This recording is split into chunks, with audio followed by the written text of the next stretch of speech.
आप सभी ने रामायण को देखा है और ये भी देखा है कि रावण का महल सोने का था और उसके पास पुष्पक विमान और बहुत सारे विमानों भी थे। तो ज़रा सोचिए, उस ज़माने में उसके पास पुष्पक विमान कहाँ से आया होगा और उन्होंने अपना महल सोने का कैसे बनाया होगा। इसके पीछे एक कहानी है, इसलिए हमें लंका के सच्चे इतिहास को समझना होगा। सिर्फ राम रावण की कहानी जानने के साथ साथ आपको लंका के इतिहास को भी समझना होगा।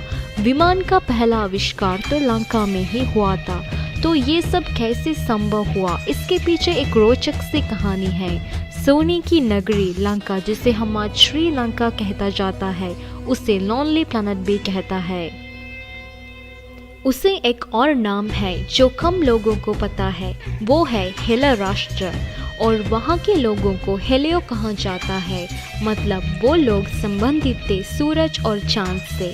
हेलियो न केवल एक श्रेष्ठ राष्ट्र बना बल्कि ब्राह्मण के साथ कई अविश्वसनीय गतिविधियां भी की है। इसी महान राष्ट्र में रावण ने पुष्पक विमान का निर्माण किया था।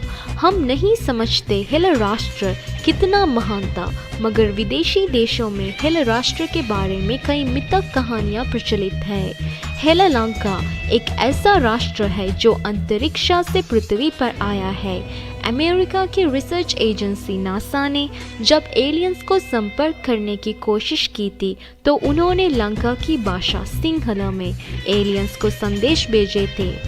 तो ज़रा सोचिए, दुनिया में हजारों भाषाएं होने के बावजूद लंका की भाषा सिंहला को ही क्यों चुना गया? इसके पीछे कुछ कहानी ज़रूर है। रामायण में रावण को एक शक्तिशाली और घमंडी राजा की तरह दिखाया गया और उसे गलत तरीके से प्रस्तुत किया गया है। लंका के अधिपति रावण कोई पृथ्वी पर पैदा हुए कोई साधारण मनुष्य नहीं थे। रा का अर्थ होता है सूर्य और वन का वंश। रावण का वंश सूर्य का वंश था।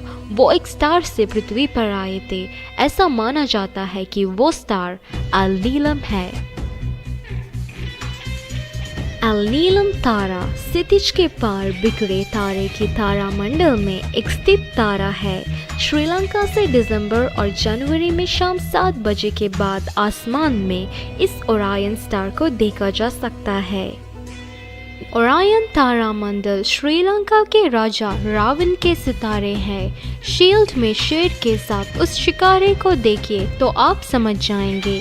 ये दिखाता है कि हेला राष्ट्र एलियंस द्वारा संरक्षित है। इस प्रकार हमारे हेलियो का गौरव पूरे ब्रह्मांड में एलियंस द्वारा सुनिश्चित किया जाता है। 10,000 साल पहले वैज्ञानिकों का मानना है कि बेल्ट में 3 तारे या ग्रह एक त्रिकोण में थे। वैज्ञानिकों ने पता लगाया है कि एल-नीलम के दोनों ओर के 2 ग्रह अब चुंबकीय बल के साथ जुड़े हुए हैं। ये तीनों ग्रह एक ही प्रजाति के जीवों से आबाद है और उन पे एक बार फिर एक शक्तिशाली एलियंस का आक्रमण हुआ था। इस लंबे समय तक के आक्रमणों के कारण ग्रहों के पारिस्थितिकी तंत्र को बहुत नुकसान पहुंचा था। ग्रह का पारिस्थितिकी तंत्र पृथ्वी से लगभग 7 साल पुराना है। ये एक मारने वाला ग्रह भी बन गया है। एल-नीलम ग्रहों के निवासियों यानी बुद्ध के स्वर्गीय स्वर्ग ने अपने गिरे हुए ग्रहों के रक्षा के लिए नए तरीकों का आविष्कार किया। हेला की भाषा में हम इसे आहास्वर देवलव कहता है, जिसका अर्थ है आशीर्वाद का स्वर्ग। तो इस तरह से हेला रावण की पीढ़ी यानी राक्षस का जनरेशन का जन्म हुआ। हेला रावण आशीर्वाद के आकाश के अधिपति थे। वह एक ब्राह्मण कहा जाता था, यानी कि सबसे बुद्धिमान व्यक्ति। जब आप विश्व सभ्यताओं को दिखाते हैं तो एक अकल्पनीय पहली उभरते हैं, यानी इस दुनिया के सभी सभ्यताओं में समानताएं हैं। इजिप्ट में विश्व प्रसिद्ध गीज़ा का पिरामिड, खोफू कफारे, ओमिकारे,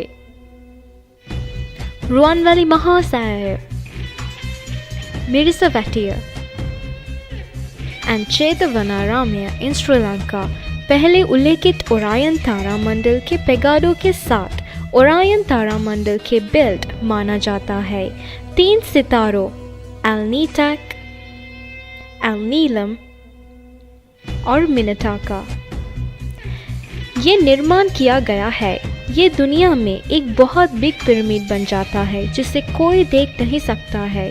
तो इस पिरामिड और फिगारो के दुनिया में सबसे ऊंचा पत्थर और ईंट बनाने का काम किसने और क्यों किया?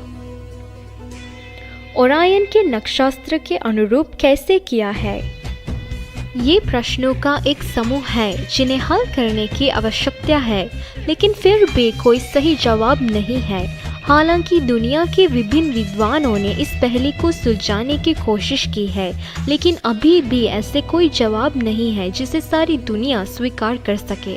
न केवल श्रीलंका और मेक्सिको में एस्टेक द्वारा निर्मित पिरामिड और गीज़ा पिरामिड और चाइना में एक्सिम पिरामिड त्रिभुज और बहुत ही उल्लेखनीय काम है। पिरामिड ट्रिनिटी और ओरायन बेल्ट का तारामंडल भी महत्वपूर्ण है। हालांकि श्रीलंका के पेगाडो ट्रिनिटी को सीधे पिरामिड के रूप में नहीं देखा जा सकता है, लेकिन इसका एक अनोखा निर्माण है। आश्चर्य की बात यह है कि यदि आप मेक्सिको में एस्टेक पिरामिड का स्थान, इजिप्ट में गीज़ा पिरामिड का स्थान और चाइना में एक्सिम पिरामिड का स्थान, जैसे कि श्रीलंका में चेतवनारामे, रुवानवेली महासाय और मिर्जावेटिया का स्थान ओरायन बेल्ट के नक्षत्र के साथ अनुपातिक है। पृथ्वी पर ओरायन बेल्ट और मानव निर्मित पिरामिड के बीच का संबंध जरूर है। इजिप्ट के पिरामिड मूल रूप से इजिप्ट के राजाओं की लाशों को लगाने के लिए तैयार किए गए थे। इतने प्रचंड डिज़ाइन निर्माण के लिए उन्होंने कैसे शिल्प प्राप्त किया, इसके भी जवाब नहीं है। ऐसी अनोखी कलाकृति के निर्माण ने आज की सिविल इंजीनियर्स को भी हैरान किया रखा है। पत्थर के विशाल खंडों को अद्भुत आकार में ही रखा गया है। उसमें बाहर की कोई चीज़ यानी कि छोटा पेपर भी अंदर नहीं जा सकता है। कुछ विद्वानों का मानना है कि ये तकनीक ओरायन बेल्ट के केंद्र से संबंधित ग्रह एलियंस द्वारा पिरामिड उद्योग को दी थी। मुख्य कारण ये है कि हाल ही में पिरामिड में और बेल्ट के बॉडी के नक्षत्र के अनुसार एलियंस की पेंटिंग्स पाई गई है। कश्मीर में राजतरंगिणी नाम का एक बुक है जिसमें कहा गया है कि श्रीलंका के असुरों ने इजिप्ट के लोगों को पिरामिड निर्माण का आवश्यक तकनीक ज्ञान दिया था। सभ्यताएं स्वयं बताती हैं कि हेले यानी श्रीलंका ने दुनिया भर में सभ्यता के निर्माण में मुख्य भूमिका निभाई है। हाल की खुदाई में मिट्टी की एक गोली यानी क्लस्ट टैबलेट का खुलासा हुआ है, जिसमें उल्लेख है कि आकाश से आए शेर ने उन्हें बेबीलोनियन के सभ्यता का निर्माण करने का ज्ञान दिया था। आकाश से शेर आए, हवाई जहाज से शेर जैसे लोग आए, तो इसका मतलब है कि श्रीलंका के लोगों ने पिरामिड बनाने में मदद की। हेलालंका शेरों के भूमि से उतरा और कुछ कारणों के माध्यम से अपनी पहचान मजबूत की। आज भी लंका को शेर का राष्ट्र कहता है और उस जमाने में उनके पास एरोप्लेन्स थे, जैसे कि रावण के पास पुष्पक विमान था, और आज भी श्रीलंकन फ्लैग में भी शेर ही है। तो ऐसे आए शेर जैसे लोग आसमान से बेबीलोनियन सभ्यता बनाने का ज्ञान देने के लिए 3 दिसंबर 2012 को एक बहुत महत्वपूर्ण घटना हुई थी। ये एक ऐसी घटना है जो हर 2737 साल में होते हैं। इसका मतलब है कि मंगल, शुक्र और शनि ग्रह गीज़ा पिरामिड तीनों से ऊपर थे। एस्ट्रोनॉमर्स कहता है कि ये 2737 ईयर्स में एक बार होती है और घटना 3 दिसंबर 2012 में भी हुई थी। तो सवाल ये है कि क्या ये सभी चीज़ क्रम रहित है या नहीं। हालांकि अंत में हमें ये निष्कर्ष निकालना चाहिए कि हेलालंका एक अंतर्राष्ट्रीय मामला नहीं है जैसे कि आज है। वे उन्नत जीवन का हिस्सा थे जिनका एलियंस और दूसरी दुनिया के साथ संपर्क था।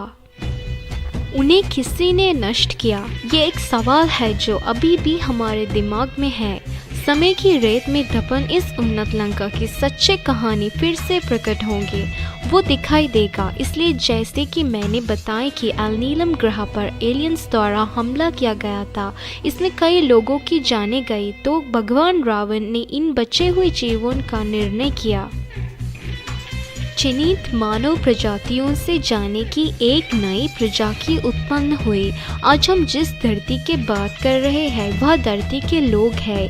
हेलालंका द्वीप पृथ्वी के सभ्यता निर्माण मिशन का मुख्यालय था, लेकिन कोई भी उस द्वीप को छीनने की कोशिश करेगा तो ये उसके पूरे देश और परिवारों का विनाश हो जाएगा।